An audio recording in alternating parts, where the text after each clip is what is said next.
Summer of 2020. How could any of us forget the black squares, the violent riots? Riots are the voice of the unheard, is what we were told by corporations, by government officials, by activists, even your pastor. And some of your favorite Bible study leaders were promoting things like white fragility, Ibram X. Kendi's How to Be an Anti Racist. How did all of this happen? The DEI, the ESG, the programs based on racial essentialism and this idea that systemic racism and white supremacy are the biggest problems that America is facing today. Well, none of this stuff happened in a vacuum. It actually has an extremely long and complex history going back at least half a century.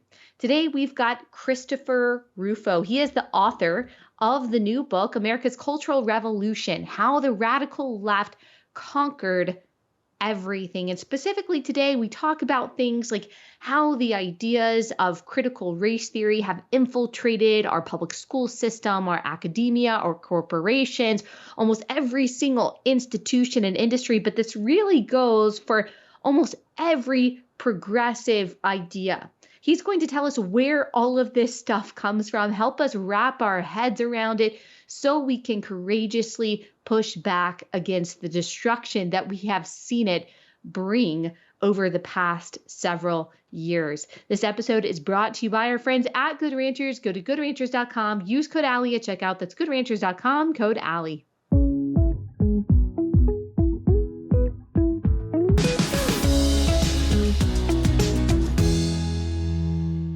All right, guys, happy Monday. Before we get into that conversation, just a couple things. First, it's Monday, so just a reminder to do the next right thing in faith with excellence and for the glory of God, no matter what that is, big or small, no matter what you're feeling, whether you are scared or you feel alone or you feel intimidated or you just feel like everything is mundane and nothing matters. Do the next right thing. Do the next right thing in faith with excellence and for the glory of God. All right, that's one thing I wanted to say. Then I just wanted to give you a preview of some of the things that we'll be talking about this week. Tomorrow, we are going to be talking about something that I've been saying that I wanted to talk about for a long time. We're going to be talking about two things. One of the things that I've said that I've wanted to talk about for a while is romance novels and the toxicity of female romance novels and how I personally think that that is helping destroy marriages and actually destroy people's perception of themselves, perception of reality, what life should look like, but also really damaging relationships because it's setting up such awful expectations, and also how it's kind of a form of pornography. So we're going to go through some examples of that and why I think that this is really destructive specifically for the women that it's targeting. But on the flip side of that, I also want to talk about a toxic message that men are being fed from the likes of people like Andrew Tate. We referenced this a little bit last week, but we're going to get into it because I think some people on the right, maybe well-intentioned, are confused about Andrew Tate, the kind of person that he is, and even the message that he conveys. So I've got a message for both men and women, masculinity and femininity tomorrow that I think that y'all are really, really going to like and want to share. And then today you'll notice that when we talk to Chris Rufo, we mostly talk about how this kind of idea of critical race theory and racism, white supremacy, all of this stuff infiltrated the mainstream through academia, but we don't really touch as much on things like ESG and corporations, CEI, as we've talked about several times before, but we are going to get into that even more in some recent revelations about these things with one of your favorite guests, one of my favorite guests, and that's Justin Haskin. So that will be on Wednesday. So if you notice that part of this conversation was missing, we only had so much time and so much to talk about. But I just wanted to note that. So we have a lot of great episodes coming out this week. As you can tell, I'm still remote, so it sounds a little bit different, looks a little bit different. Thanks for bearing with us. Next week, we will be back in studio. Everything will look normal. All right, I think that's all I have to say. If you love this podcast, leave us a 5-star review wherever you listen. That would mean a whole lot to us. And I guess I can go ahead. I'll just go ahead and I'll read our first ad for the day before we get into the fascinating conversation with Chris Rufo. And that is Carly Jean Los Angeles. All right, I'm wearing Carly Jean Los Angeles because because I always am, because this is just basically my uniform. Everything from them is so comfortable. It's so well made, and it fits me in every stage of life. I am 8 months pregnant right now, and I am wearing something that I wore when I was not pregnant at all, because everything that they have is so versatile. It's so comfortable. I'm a very basic, simple person, a simple person when it comes to fashion. And I love that I can mix and match simple pieces with Carly Jean Los Angeles in a way that just makes my life so much less complicated. And I love supporting a company that supports all the values that you and I have. They're pro-life, they're Christian, they're standing for the principles that we have, and they have really, really awesome, high quality clothing. Their entire basics line is made in America, by the way, which is really cool. Go to carlyjeanlosangeles.com. Use promo code AllieB for 20% off. carlyjeanlosangeles.com, code AllieB. carlyjeanlosangeles.com, code AllieB.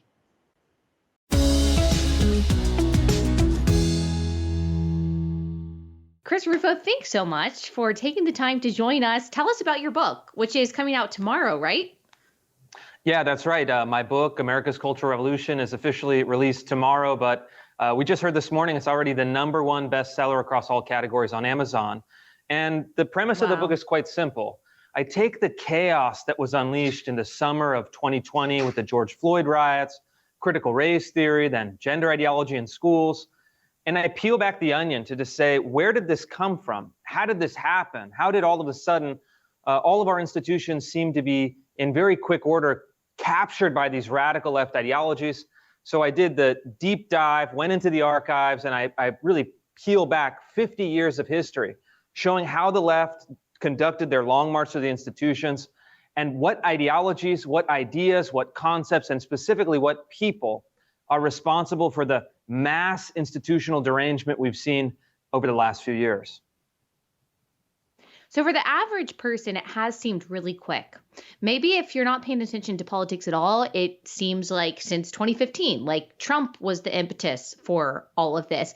Maybe for those who have been paying attention a little bit longer, perhaps they would say 2008. Maybe some people would say 9/11, but a lot of people would say somewhere in between the past 5 to 20 years, things have gotten increasingly crazy with an acceleration in the past few years. But it sounds like what you're saying is that this goes back a lot further than most people realize, right?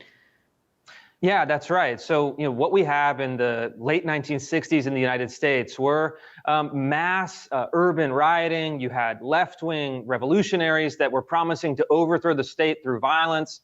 They were planting bombs in places like the U.S. Capitol building and detonating them. They were assassinating police officers in cities like New York to make political statements.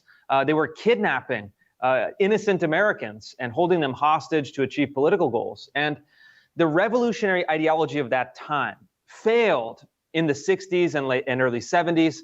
The American public really just was revolted by these displays of violence. But the same people, the same ideologies, the same principles that were driving that movement then went underground. They started first to get into the academic system and higher education, universities, and then slowly started conquering institution after institution, masking themselves in critical race theory, masking themselves in so-called diversity, equity, and inclusion.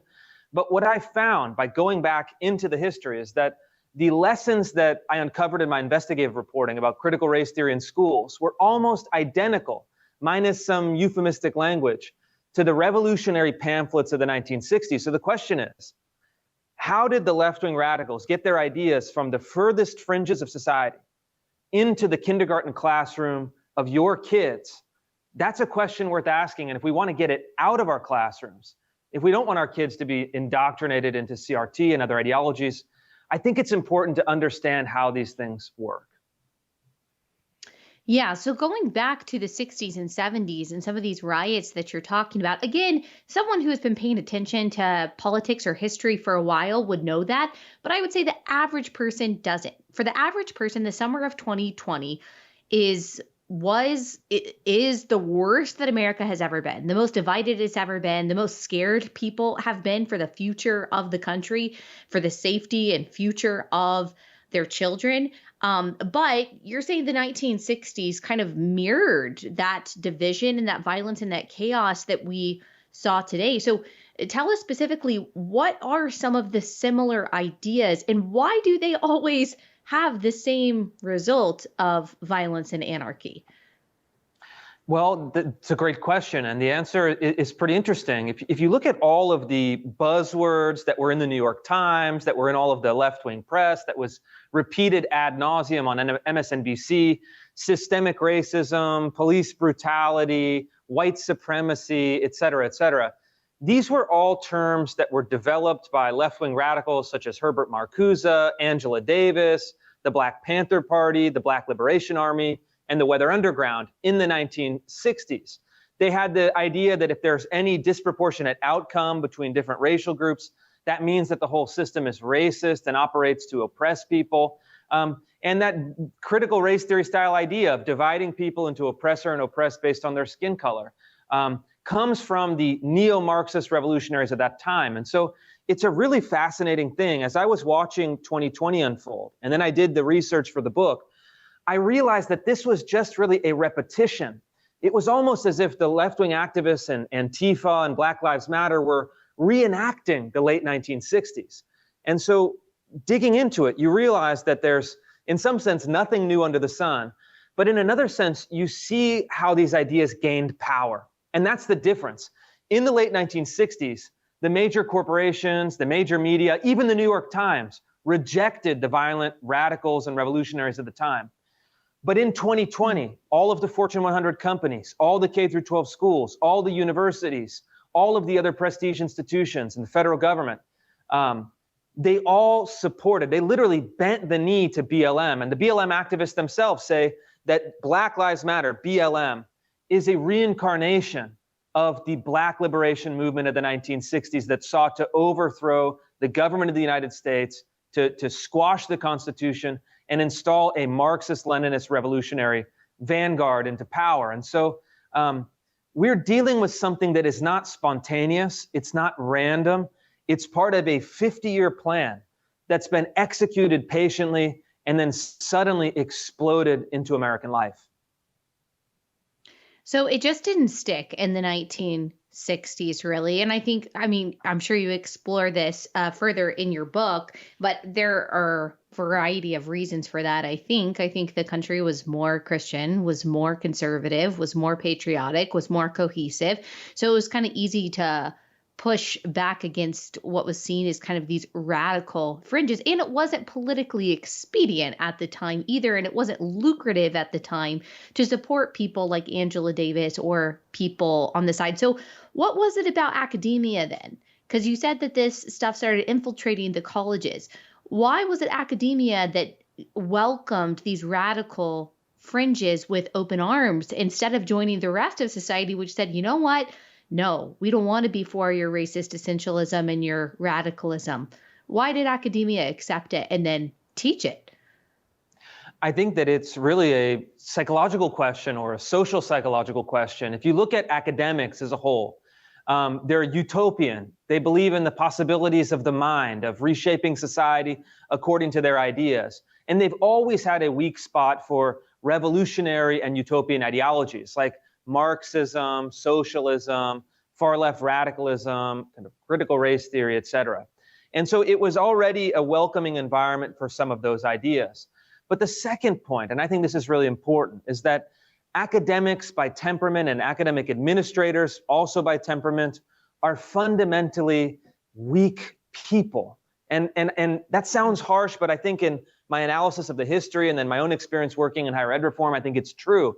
So that the average academic administrator, even one who says, you know what, bombing buildings, assassinating police officers, threatening to violently overthrow the government is wrong.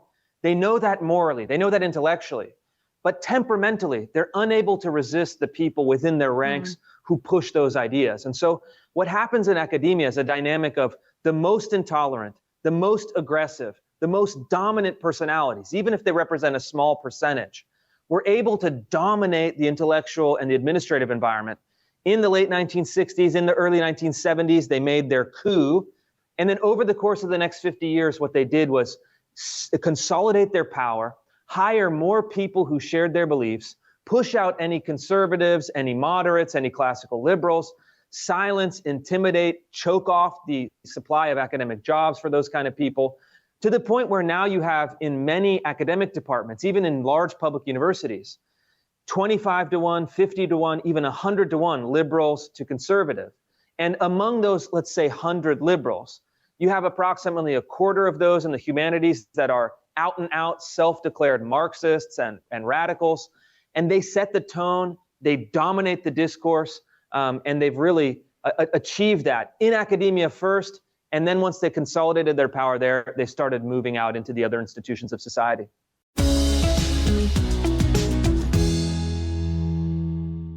Okay, quick pause to tell you guys about our next sponsor for the day, and that is another podcast from Focus on the Family. It's called A Crazy Little Thing Called Marriage. This is hosted by Dr. Greg and Erin Smalley. They've already reached millions of married couples through their practice, through their books, events, and more. So this is a trusted source on marriage. They've seen so much. They've seen everything when it comes to what married couples go through, both the big and the small. They want to make sure that your marriage is not just surviving, but that it's really thriving. So whether it's communication or conflict resolution or intimacy issues, all those things that you might know that you need help on, but you don't know even where to start, this is a really easy way to gain Christian wisdom about helping your marriage be the best and the most God-glorifying that it can be. So download a Crazy Little Thing Called Marriage, or subscribe to it. Subscribe to the podcast on Apple, Spotify, or your favorite listening source. New episodes drop every Monday. So Crazy Little Thing Called Marriage, download now.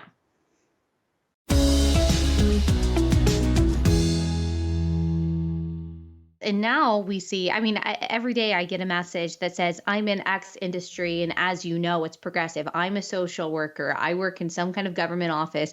I am a therapist. I'm a doctor. And it's just kind of like a given at this point that all of these institutions have become captured, and to be conservative or to just be heterodox and have different opinions about gender or whatever, or race, is seen as something that you kind of have to suppress or that you have to be ashamed of. And even like your HR manager will tell you, hey, I know you don't agree with what's being said, but you just kind of need to be quiet if you want to keep your job.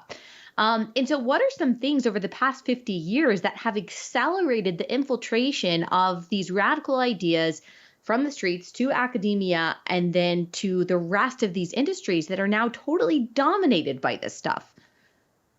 It's a brilliant question. And, a couple years ago, when I first started doing this investigative reporting, I looked at companies like Bank of America, Target, Verizon, Wall Street firms, all of these large corporations that were, the essence of capitalism, literally the Bank of America. And Bank of America, for example, was teaching that the United States is systemically racist, that white people should bear historical guilt for crimes committed by people who share their ancestry, that America was irredeemable, that they should start having separate loan schemes, separate interest rates for people of different racial categories. At other banks, we're contemplating this type of thing. And you think, like, wait a minute, this is radical left, race-based Marxist ideology that is now inside the Bank of America and other large corporations, credit card companies even. This is crazy. What's happening? But what I looked into, and I found, I think really for the first time it's been exposed in the book, is that the origin of these so-called racial sensitivity programs, racial consciousness programs, now called diversity, equity, and inclusion programs, the actual origins, the woman who developed these programs at a large scale in the beginning, in the 1970s and into the 1980s, was the third wife of the Marxist philosopher Herbert Marcuse, the godfather of this revolutionary left. And she did her thesis on Marxist ideology as a graduate student, and her idea was, we're going to take the core Marxist ideas, filter them through the lens of race, and then take them into corporations to start re-engineering consciousness, re-engineering manners and mores and cultural habits to create a fertile ground for then overthrowing the existing capitalist order. And so, when you actually look into the history, it starts to say, wait a minute, this idea that we're just promoting diversity and inclusion is totally false. The origins of these programs betray a totally different world. And they also betray this really insidious and sophisticated campaign that I trace decade by decade by decade to take these core ideologies and then push them into the institutions using euphemism, using misdirection, using obfuscation, to try to change the consciousness of you in the workplace, to try to change the consciousness of your kids in the classroom, and even kind of very, very kind of surprisingly to me, even trying to change your consciousness in your place of worship. There's no institutions that are safe. And that's really what I try to demonstrate using the historical record. So they tried to change the consciousness of America by using these euphemisms, changing the language, but it sounds like they were also changing the conscience of America. So it's moral manipulation. It's kind of emotional extortion, playing upon, I think, the natural goodness of a lot of Americans to want to, fight for equality and to fight for people who seem vulnerable, who don't have the same rights as they do. And so I could see how you find fertile soil, not just in the open minds of academics, but in maybe the truly empathetic hearts of the American people in institutions, corporations, whatever, and in churches, especially, as you said. But then, and because I do want to get to the church part, but then for the corporations like Bank of America, for the rest of these institutions like academia, it becomes not only acceptable, but actually like politically necessary and financially extremely lucrative. So it went from something that was fringe to something that, okay, maybe you can accept these kind of radical concepts of race and equality and Marxism and stuff, to now you absolutely have to, or your business will fail, or you won't be able to survive as a university, or else that's what they think anyway. I mean, you saw that with the outcry from the Supreme Court decision about affirmative action. So how did that happen? How did it go from, okay, we're kind of ruminating on these ideas to, oh my gosh, if you think anything else besides the Marxist view of race and equity, then you are completely outside of what is normal and right? It's a really interesting progression and really a political technique that they've mastered. And even conservatives seem to be powerless to resist it, I think, in some sense, because they don't know that it's happening. But the technique is a two-part technique. The first part is to get into an institution, gain a beachhead, get a few people in there, and then plead for tolerance, openness, pluralism, acceptance, inclusivity. So they preach these very open, tolerant, empathetic values to gain entry or access into the institution. And in a sense that they're right. I mean, these are good values to have in and of themselves. You want to be tolerant and empathetic and understanding of other people, all things being equal. But that's really just the first part, because once they get in, preaching relativism, tolerance, etc., the second step is to start then, once they have power, once they've gained a critical mass, then to start enforcing, start to requiring, start to really mandate these values in the workplace, where if there's any deviation from these values, now that is unacceptable. And so it's really a strategy of seeking tolerance from their enemies and then imposing coercion on those same people when the time comes. And so conservatives have to get much smarter with this. Well, yeah, diversity and inclusion, that sounds great. They just want to teach tolerance. I mean, if that were truly the case, there's an argument for it. But then conservatives find themselves, oh, wow, now I'm in, racial re-education camp, and I have to write a white privilege letter and apologize to my colleagues, and I pay now a different interest rate on my credit card because of my ancestry. I mean, things can go in that direction quite quickly. And so we have to be on guard. And I think that Americans are particularly susceptible to idealistic thinking, to the guilt emotions. American Protestants, certainly their guilt can be played, like a fiddle sometimes. And then also, especially among frankly, among bureaucracies that have large numbers of female employees, you see empathy as a good virtue being hijacked for bad ends. So in a sense, it's exploiting the natural feminine empathy, that good quality. And so with those emotions, with those vulnerabilities, they can do a lot of damage. They can really hijack institutions quickly. Yes, that's what my next book is on, is the danger of the empathy extortion that we kind of see, especially among women. And I saw that especially in the summer of 2020. And you mentioned the church. I'm talking mostly like Christian women who would say that they are conservative. Like they would say that they're pro-life. They would certainly not call themselves a Marxist. And if they read, for example, like Angela Davis's ideas, they would say, oh my gosh, no, I don't believe that. That's too radical. And yet they were the ones posting the black squares. They were the ones tying your morality to reading white fragility and admitting that systemic racism and prolonged white supremacy are, central problems in American life, and that we have to do the work and we have to educate ourselves and sit down and shut up if you're white, basically. It was particularly white Christian women that I saw spearheading what quite frankly is like Marxist propaganda that has been like washed over with Christian language in the summer of 2020. I mean, when you were researching this, did you see that that was part of the acceleration over the past few years, that the evangelical church, or just, I guess, the church in general, has now played a big part in kind of pushing this stuff? Yeah, and you're exactly right in your analysis. I think that's very well said. And I think that look, all of these movements, they have a vanguard and they have a mass. And so the vanguard of this movement, the BLM activists, are radical atheists. They're, kind of Marxist theoreticians. They're, really street fighters. They encourage street violence in order to achieve their political ends.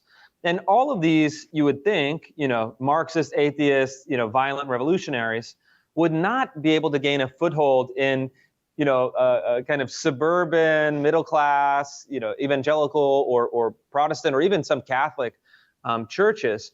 But they did something, I think, really interesting. They had sophisticated marketing. And so it was almost like a product or a lifestyle brand for a brief moment in 2020. There was a sense that everyone was copying each other in order to be more pure, to be more good, to be more idealistic, to be more supportive. You see the proliferation of the different symbols of the ideology that were really rapidly shifting. And so there's a natural inclination to jump on trend. Certainly in a place like Instagram is built on these trend cycles. They were able to hijack the aesthetic sense so that it actually it felt and appeared that they were for good, for justice, for equality. And I think they frankly tricked a lot of people.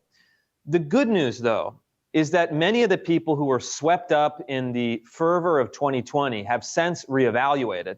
And I saw even a news clip the other day, maybe a day or two ago, the Seattle City Councilman that represents downtown Seattle, who was all about defunding the police in 2020, is now up for re-election. And he's putting out glossy mailers that's saying, I love the police. We need to fully fund the police. I've always supported the police. A total lie. But it shows you how much public opinion has really shifted. And so the good news that I try to get to in the book is not just doom and gloom, it's not just the conquest of the institutions, but also how to fight back, how the America's Cultural Revolution can be met with an equal or greater counter-revolution. And I argue that the antidote to the revolution of 2020, to the revolution of 1968, is the revolution of 1776. And if we go back to those founding American principles of liberty, equality, equal protection under the law, we can actually get the country working again, get the country on the moral high ground, and get the country successful as it should be. And so, I'm just really excited about the book's launch. I encourage all your viewers to purchase a copy and start reading and start learning.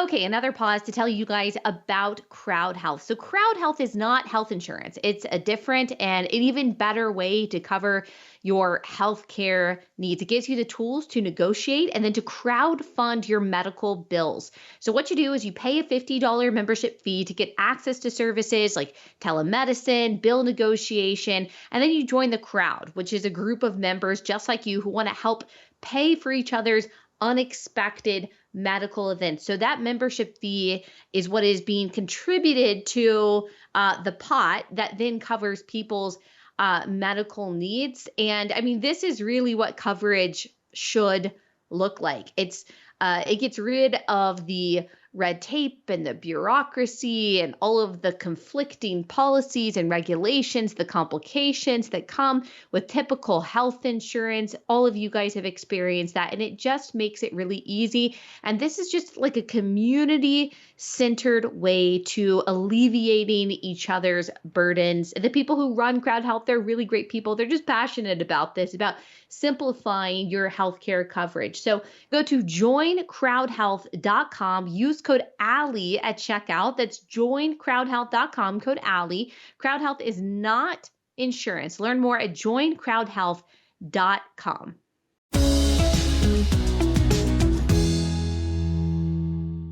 I think that there's still, certainly people have kind of shifted over the past few years as we've seen the implementation of a lot of these radical ideas in cities. And so we've seen their tangible results. There's not a city that is run by Democrats that has gotten better or even stayed the same over the past 5 years or the past few years since 2020.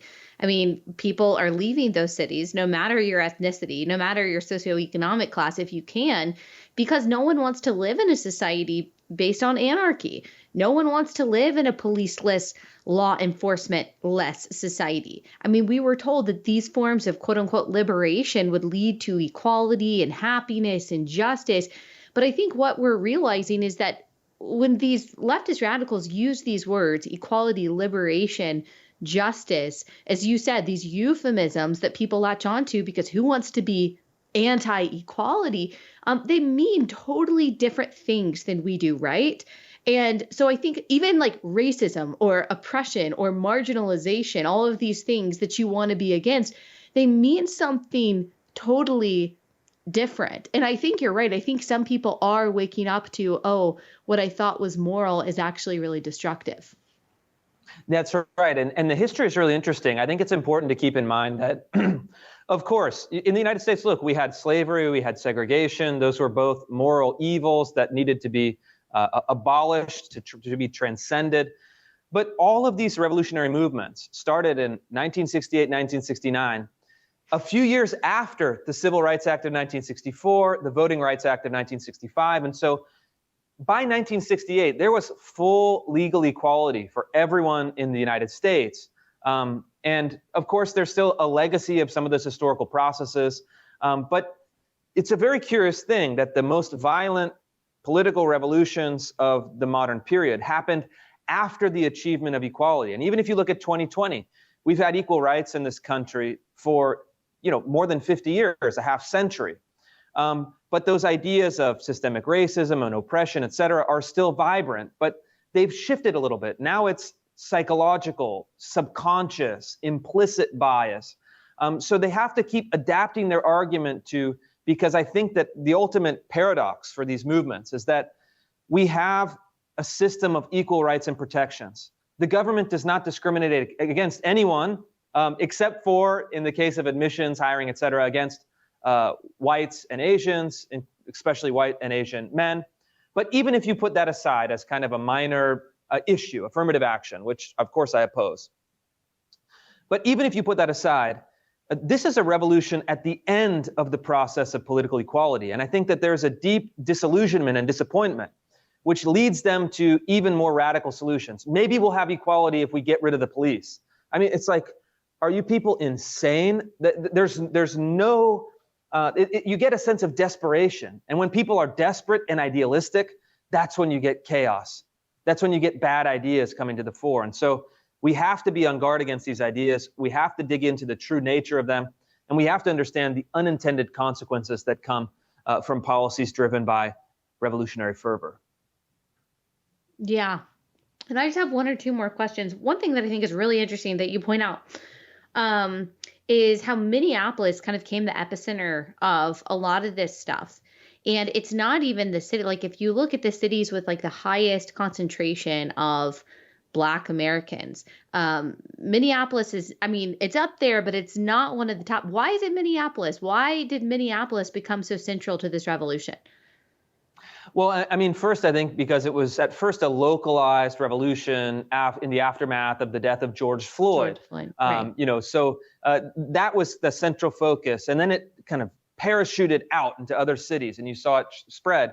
But the point about Minneapolis actually holds even truer if you look at cities like Seattle and Portland. I profile both of those cities in the book. And Seattle and Portland are quite literally the whitest big cities in America. They have the fewest African Americans, largely because they're really far. I'm up in the Seattle area, actually between Seattle and Portland, and it's just far from the Deep South. So as people were moving during the Great Migration in the earlier part of the 20th century, you'd have to cross over a tremendous amount of territory. But and yet it was the site of the most violent and extreme protests, riots, et cetera. You had the Chaz Chop autonomous zone in Seattle. You had more than 100 nights of rioting, the siege of the federal courthouse in Portland from Antifa. And so there's an interesting dynamic that's actually a dynamic that's been there since the 1960s, is that you have kind of elite white intelligentsia making common cause with the urban African-American underclass. And that was the language that they used back in the 1960s. I think that's still the dynamic today, so that you have the kind of bleeding New York Times intelligentsia, based in the hipster neighborhoods of New York and San Francisco and Seattle, leading the intellectual charge. And then, of course, you have in the predominantly African-American neighborhoods where the most violent rioting was occurring. And so you have this very interesting alliance of forces. And they believed in the 1960s that was a revolutionary combination. It didn't work out then. It didn't work out now. But that's the basis of their political theory and their political action. They have the kind of intelligentsia kind of leading the ideological fight. And then they have the threat of violence coming from the inner city that is putting political pressure, putting physical pressure on voters. And look, I think it actually worked to the extent in 2020 that they put so much pressure around the election. You probably remember this, although many people have forgotten. I know you wouldn't have forgotten. They said, and cities were gearing up for this, they were boarding up in anticipation for the election. If Trump wins, we burn the whole country down. They played a game of extortion and moral blackmail. And I think that actually had some impact on people's votes, where the average voter said, you know what, this is too stressful. I'm just going to vote for Biden just to avoid the violence. And so it's a nice interplay. Sometimes they're winning, sometimes they're losing. It's pretty fascinating. But ultimately, yeah. I think there's nothing here. It's an empty ideology.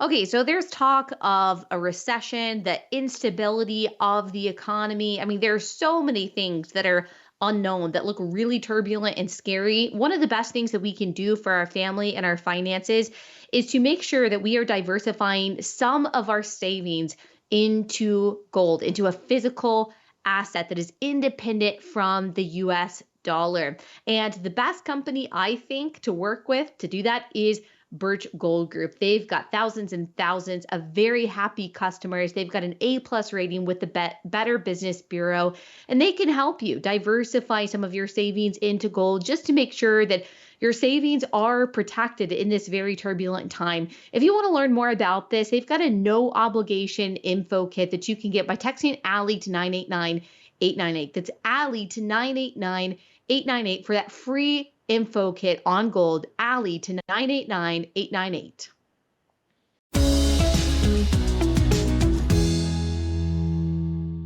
You know, I know people who, even though over the past couple of years they have learned that maybe some of the things that they believed or said in 2020 aren't exactly true, that systemic racism and oppression may not be the reason for some of the disparities that we see between the races, or maybe some of the things that they ascribe to racism, they're realizing, shouldn't be ascribed to racism, or they just believed that things like white fragility and Ibram X. Kendi, that these were good, works that they should be reading. They've realized it since, but they still don't want to admit it.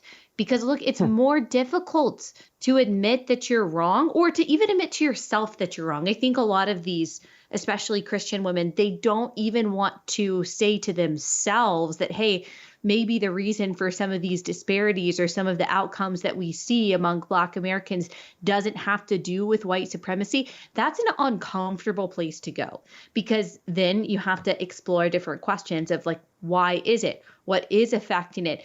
And it's just not convenient for most white people to go there to ask those questions. It's like dangerous, scary, unpopular, controversial territory. And so I think some people want to stay in a state of denial because it's just easier to regurgitate the propaganda about race than it is to be someone to say, I don't know, that's not necessarily true. I mean, you have to potentially sacrifice your job and your safety and your comfort and all of that to push back against what has become such a ubiquitous narrative today, that white supremacy is this pervasive force that's holding everyone down. Yeah, that's 100% right. And that's the true of the dynamic in any propaganda-based society, whether it's the old Soviet Union nations, or whether it's here in the United States, where we have a kind of state-private propaganda apparatus that enforces this orthodoxy. But the good news is that I think it's weakening. And then the other piece of good news is that we now can arm ourselves with the arguments, the evidence, the rhetoric, the persuasion, and the language in order to make a different case. And that starts with people like you and me. We're in the public sphere. We're in some ways more immune than the average citizen from the dynamics of kind of mobbing or going after our jobs. After all, we are in politics, so this is part of our job description. But we have to speak out with a clear, deliberate, and fearless voice. We have to say, this is the truth, this is how it is, and then that will create space for other people to start learning from us, but also it will give them the ammunition that they need to then go back to their local institutions and put their 2 cents in. And so I would say that we have to have courage. And in politics, often the winner is not the person with the best idea, it's not the best human being, but the person who cares the most, who works the hardest, who wants to achieve their goals and is willing to make a sacrifice toward that end. And conservatives, frankly, in our kind of local institutions and mid-sized institutions have not been doing that. They've been saying, I don't want to rock the boat. I don't want to get in there. I don't want to risk this. I have, this to think about. If that's our attitude, we're going to lose. But if we have enough people standing up, enough people speaking out, enough people that have good, persuasive, reasoned, compassionate lines of argument that they can make, they have good people skills. They know not how to alienate their friends and colleagues and family members. That's when the truth starts to win. That's when the story that we're telling starts to win. And I think that it's really important for people to feel that confidence that they need, to understand the history, to understand the origins, to have the facts, to have the lines of argument. And so that was really what I tried to do in the book, is give people that sense of confidence that once they read the book, once they know the history, they can go out there and say, you know what, DEI is based on a lie, and this is why, and have something powerful to say. Yes, understanding where ideas come from really is so important and confidence inducing, I think. And something that I say that I remember you saying a few years ago is that courage begets courage. And like someone having the courage to stand up and say, you know what, I know DEI is popular. I know that it's something that's being presented as tolerance and empathy and love and compassion, but here's the truth about it. that really can have a domino effect. I think that you've seen that in your own work, but I'm sure in your work, you've also seen that at universities, at places of work, in different communities, in churches, when someone is willing to stand up because they are empowered by the education that you provide in this book and say, no, you're misunderstanding what this is. You're hearing euphemisms, but here's what this really means and why it's destructive. That can make a difference. Not everyone has to be focused on writing the next bestseller or running for office or helping start a new university like you have, which is amazing, but everyone can do something. And that starts with being courageous and saying what is unpopular but true. So thank you for giving us a handbook for how to do that and really giving us so much confidence in all the education that you're providing in this, just to give us context to really understand what's going on. Like you said, it's already #1, so people can get it on Amazon. Is there anywhere else that you want to direct people to buy the book, to share about the book or the work that you're doing? Yeah, absolutely. Go on Amazon, go on Barnes & Noble, go on any website where books are sold. Buy a copy of the book. It's officially out tomorrow, but you can pre-order a copy today and be the first to read it. I think this is going to set the narrative for conservatives moving forward. You're going to see the story told in this book really be the story of the conservative presidential primaries. And so I would say right now, go to your computer, order the book. You'll get it in a couple days. And I appreciate your support. Thanks so much, Chris. I really appreciate it. Thank you.